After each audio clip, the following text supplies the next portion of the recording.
Today, I'm breaking down the 5 best countries to survive the apocalypse, whether it's an outbreak of war, the breakdown of society, or any other kind of dystopia. These are the 5 countries that have been voted the best place to be, and as usual, I think they're absolutely wrong. I'm going to tell you where you should go instead.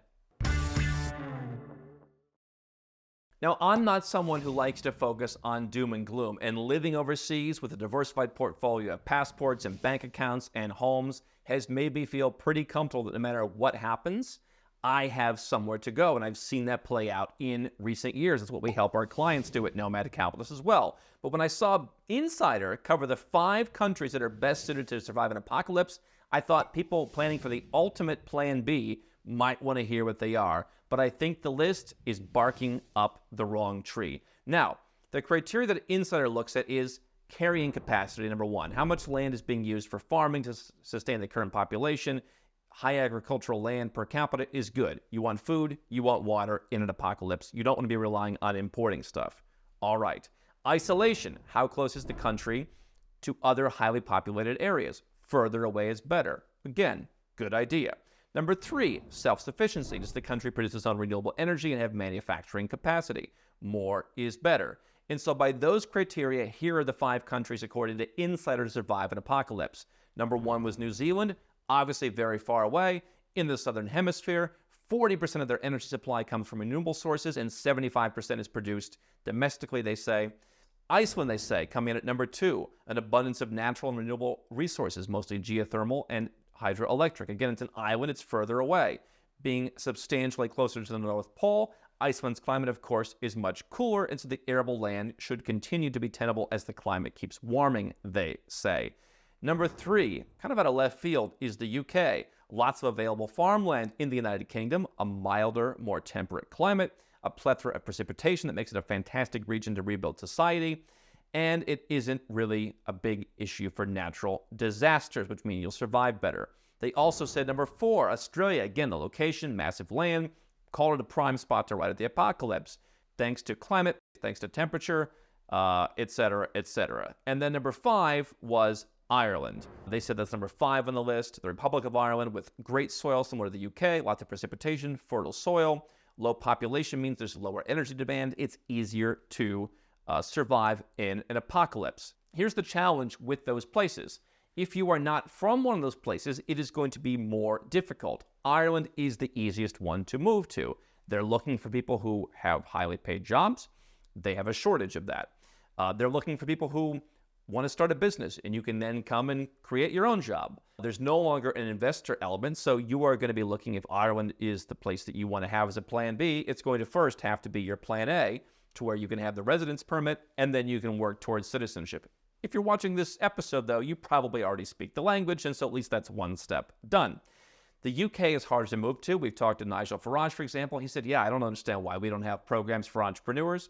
But generally speaking, if you're an investor, if you're an entrepreneur, you are not really welcome in the UK. Yes, they have a few little programs. They're really difficult and don't apply to most. Australia and New Zealand, very expensive to immigrate to. And Iceland isn't really that open for immigration. And so out of the 5 places on the list, if you're a citizen of the European Union, you can move to Ireland anytime you want. If you're not a citizen of an EU country, then you need to either get citizenship in another EU country. For example, Malta, for about $1 million, will give you citizenship for your family in about 1.5 years. We help people do that. Once you're Maltese, you could live in Ireland.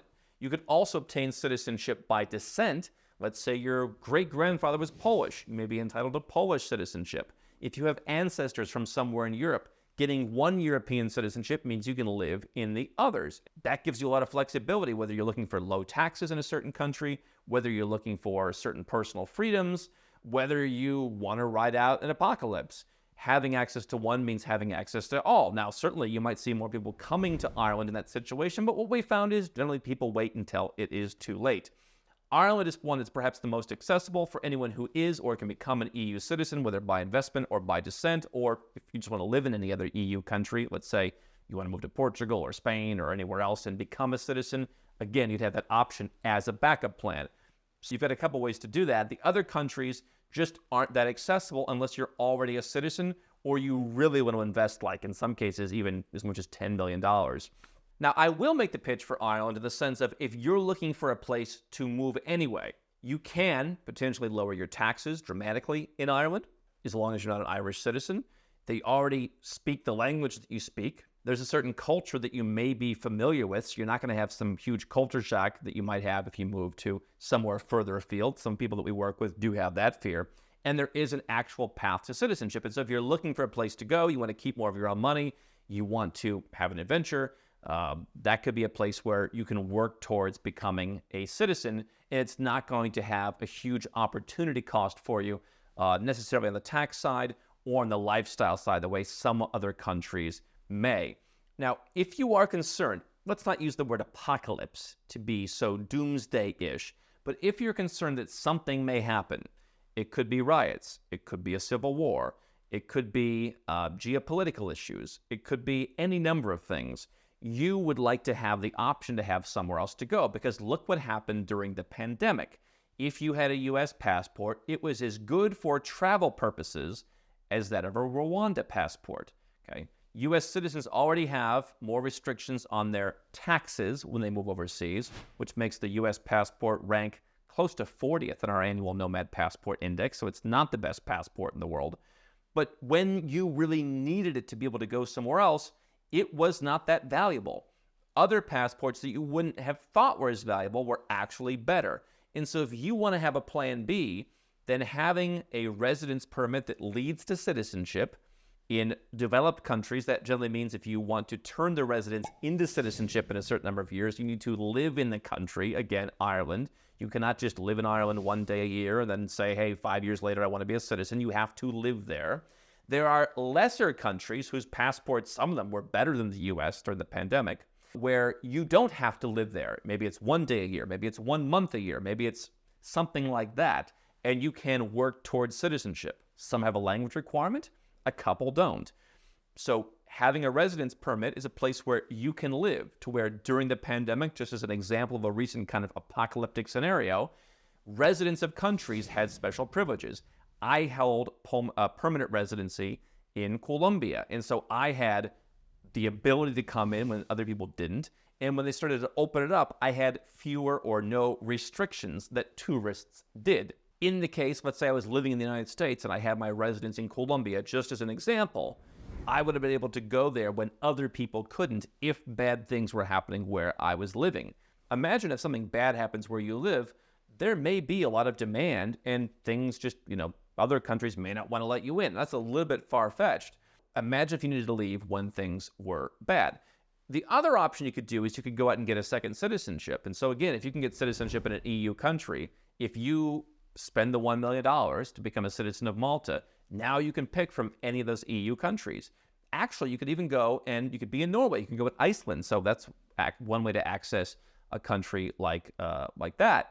But you could go to another EU country. And so that opens up a lot of options. And so for someone who has a lot of wealth, all the different benefits of spending $1 million on getting a citizenship that may not be available in that capacity forever, that I can send my kids to European Union schools, that I can retire in Spain without having to ask anyone's permission.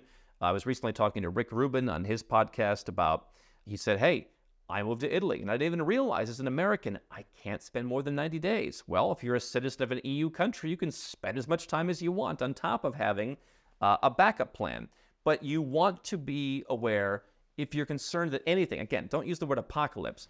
If something bad happens, where would you go? Citizenship gives you the option. So if you become a Maltese citizen, you do not have to live in Malta anymore. There are a few countries where once you're naturalized, you have to live there for another year or two, or you've got to check in every once in a while. But in most cases, once you're a citizen, you have the option to live there as long as you want or not at all. As a residence permit holder, different countries are going to do it differently. And some countries may have different standards. For example, you'll have some of the golden visas in Europe.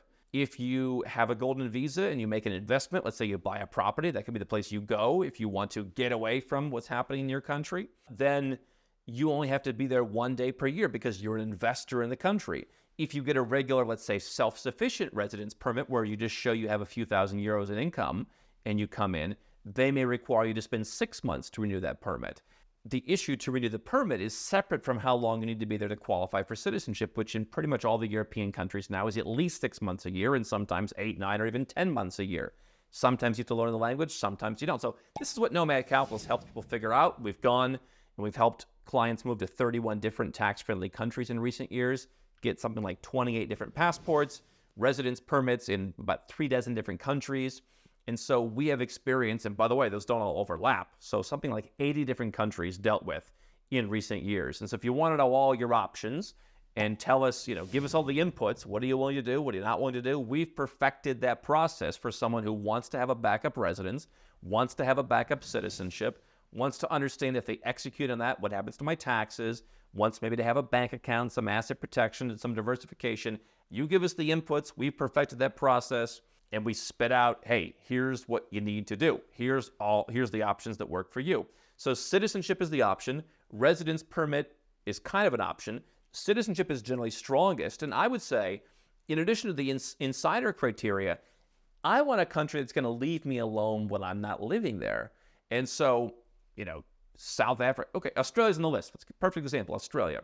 Australia is now saying, hey, if you've been living in our country and you're a citizen and you've been a taxpayer and you want to leave, we're going to tell you how you have to live your life. If you live your life the way that we think you should, then we won't tax you. But if you don't live your life the way we think you should, then we're probably going to tax you.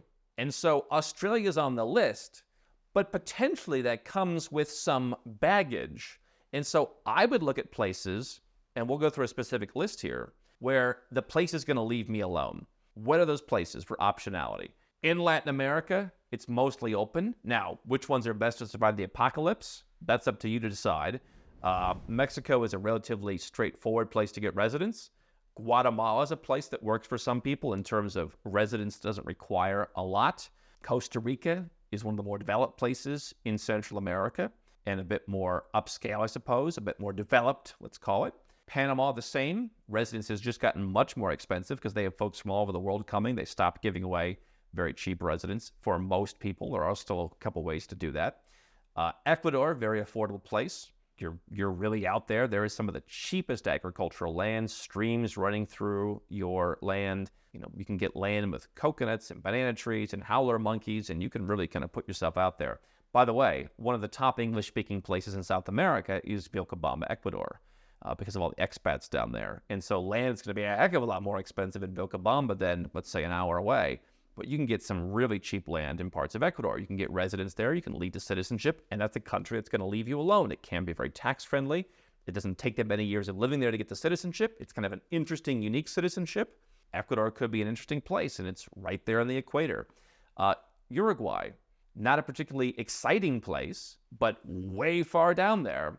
Tax-friendly. Again, not that many years of living there and learning the language and integrating if you want citizenship, but that wouldn't be a bad option. You can get the residence permit without a lot of effort. And so I would say, yeah, Uruguay would be a good option. I do like Ecuador as well. In Europe, I do like Ireland. It's an island, lower population. Malta and Cyprus could potentially be the same, but obviously they're kind of between Europe and Africa, which things are really falling apart. There could be some of the issues. Switzerland has a good history, but kind of in the center of things and expensive to move to, and really not a place you can option. So the best way, if you think Europe is the place to go, is, as I said, find a way to get citizenship in any European country, whether it's through your family tree. We help people do that. Check your family tree. Maybe you're entitled to a passport. If not, and you're not willing to move, go the Malta option. If not, relocate to any European country, and then you have the flexibility. Once you are, Maltese, you could move to Switzerland. Once you're, Slovakian, you could move to Ireland. Asia, probably not as much as a place. I still think Malaysia has, number one, foreigners can own land in Malaysia.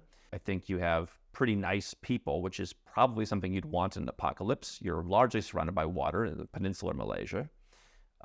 It is relatively central, but you have, I think, the ability to, have more self-sustaining elements. Could you go to a place further away, like Mauritius in Africa? They have residence for folks who buy real estate. Again, tax-friendly. Play your cards right, you can get citizenship.